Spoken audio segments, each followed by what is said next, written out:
Film की शुरुआत अक्टूबर 1972 में होती है, जहां एक टूरिस्ट टीम एक प्लेन से दूसरे देश जा रहे थे। इनमें कई सारे लोग ऐसे थे जो पहली बार जा रहे थे। जैसे ही प्लेन उड़ा, कुछ देर के बाद फीले इलाके में पहुंच जाता है, लेकिन अचानक उनका प्लेन जोरों से हिलने लगता है। फिर अचानक ही वहां पर बर्फ का तूफान आ जाता है, जिससे प्लेन बेकाबू होकर नीचे की तरफ गिरने लगता है। लेकिन फिर भी पायलट इस खतरनाक तूफान से प्लेन को निकालने की कोशिश करता है, लेकिन प्लेन काबू में नहीं आ रहा था। प्लेन की सारी चीजें गिरने लगता है और तभी अचानक से प्लेन माउंटेन से टकरा जाता है, जिससे प्लेन दो हिस्से में टूट जाता है। कुछ ही देर के बाद सामने वाला हिस्सा भी टकरा जाता है, जिससे सारे लोग सामने की तरफ गिर जाते हैं। सामान भी बिखर जाता है और इस हादसे में कुछ लोगों की मौत भी हो जाती है। कुछ लोग बिल्कुल ठीक होते हैं, वो फंसे हुए लोगों को बाहर निकालते हैं और हर तरफ खून ही फैला था। लेकिन यहाँ पर सब लोगों ने एक दूसरे को संभाला और हिम्मत दी।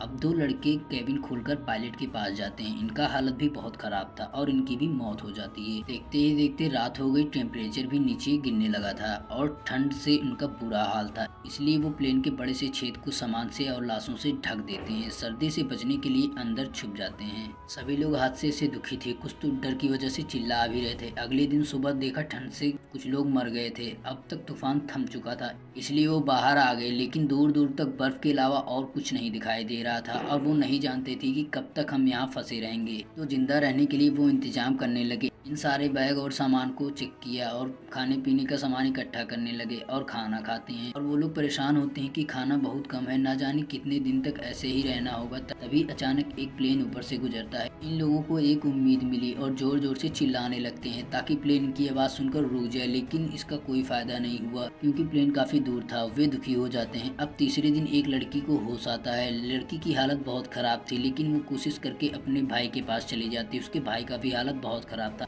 अब पीने के लिए इन्हें पानी चाहिए था, तो बर्फ पिघलाकर पानी पीते हैं और उसी को पीकर गुजारा करते हैं। ये लोग बाहर बाइक से एक्स का निशान बना देते हैं ताकि जब प्लेन दोबारा आए तो पता चल जाए। अब अगले दिन एक और प्लेन आता है, लेकिन प्लेन बहुत दूर था, इसलिए इनकी मदद नहीं कर पाता है, जिससे इन लोगों को लगता है कि गवर्नमेंट को पता नहीं है कि हम लोग कहाँ हैं, इसलिए प्लेन को यहाँ भेजने के बजाय अलग अलग जगह पर भेज रही है। तभी उन्हें याद आया प्लेन के पिछले हिस्से में कुछ बैटरी रखी है, जिससे ये रेडियो को ऑन कर सकते हैं, जो इस समय खराब है। और दुख की बात ये थी कि इनका सारा खाना खत्म हो चुका था। दूर दूर तक कोई पेड़ पौधा और ना ही कोई जानवर नजर आ रहा था जिसे मारकर ये खा सकें, लेकिन जिंदा रहने के लिए इन्हें कुछ तो खाना ही था। तभी ये लोग अपने जूते को और सिगरेट को खाने लगते हैं और हर दिन किसी न किसी की मौत हो जाती है। सारा खाना खत्म हो जाने की वजह से ये लोग वहाँ पड़े लाश को काट कर खाने लगते हैं। हालांकि कुछ लोग लाश को खाने से मना भी करते हैं कि हम किसी के लाश को ऐसे कैसे खा सकते हैं। कुछ देर के बाद इन्हें बैग के अंदर रेडियो मिलता है। फिर ये बैटरी से रेडियो को तार को जोड़ते हैं और ऑन करते हैं। सुनते हैं कि गवर्नमेंट ने इन्हें बचाने के लिए 60 से ज्यादा बार प्लेन को भेजा था, लेकिन उन्हें ढूंढने में नाकामयाब रहा। इसलिए गवर्नमेंट समझ जाती ही ये लोग प्लेन क्रैश में मारे गए। ये सुनकर ये लोग बहुत दुखी होते हैं। यहाँ इनकी उम्मीद भी खत्म हो जाती है और बचे हुए मांस को खाकर गुजारा करना पड़ता है। अब ये लोग मान चुके थे कि हमें बचाने कोई नहीं आने वाला है।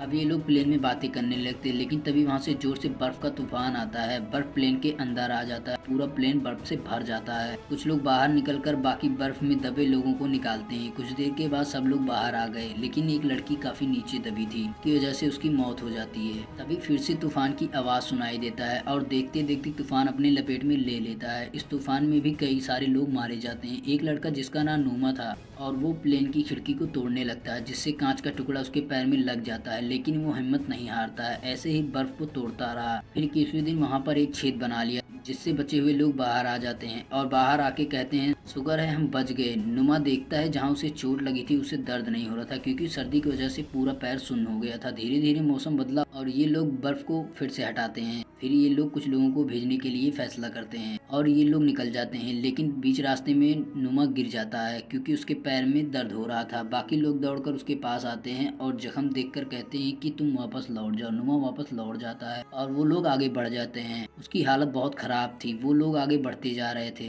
तभी उनके प्लेन का पिछला हिस्सा टूटा हुआ मिलता है और वो लोग खाने का कुछ सामान और चॉकलेट इकट्ठा कर लेते हैं। नुमा का जख्म दिन पे दिन बढ़ता जा रहा था और जख्म पूरे शरीर में फैल गया था। वो अपने हालत को देखकर समझ गया था जल्दी वो मर जाएगा, इसलिए खाने पीना बंद कर दिया था ताकि उसके हिस्से का खाना उसके बचे हुए साथी खाकर अपनी जान बचा सके। कुछ दिन के बाद वो दुखी होकर कहता है, सुनो मेरे दोस्त, अगर मैं मर जाऊं तो तुम लोग मेरी मांस को खा लेना, क्योंकि अगर तुम लोगों में से कोई एक भी जिंदा बच गया तो मेरे बाकी सारे साथियों का जान जाया नहीं जाएगा। इतना बोलकर वो दम तोड़ देता है कि हाथ में एक नोट था, उसमें लिखा था कि दोस्तों तुम्हारे लिए मरकर भी मैं जिंदा हूँ। इसलिए ये बात सुनकर सब लोगों को हौसला भी आता है, लेकिन ये दुखी भी होते हैं। इनके कुछ साथी आखिर चोटी तक पहुंच ही जाते हैं, पर वो देखकर हैरान हो जाते हैं अभी तो लंबा सफर है। इसलिए वो लोग बैठकर सोचते हैं कि हम वापस लौट जाते हैं, लेकिन वो लोग हिम्मत नहीं तोड़ना चाहते थे। इसलिए कैसे भी कर वो आगे बढ़ते हैं। कुछ दूर चलने के बाद उन्हें एक साफ पानी दिखाई देता है और ये खूब सारा पानी पीते हैं। तभी अचानक एक घोड़े पर सवार एक आदमी नजर आता है, जिसे देखकर ये खुशी से पागल हो जाते हैं। ये मदद के लिए चिल्ला रहे थे, लेकिन आदमी इनकी बातों को नहीं समझ पाता है। इसलिए वो एक कागज और पेन इनकी तरफ फेंकता है। ये अपनी पूरी कहानी लिखकर मदद मांगता है। वो आदमी फौरन कागज लेकर शहर की तरफ भागता है।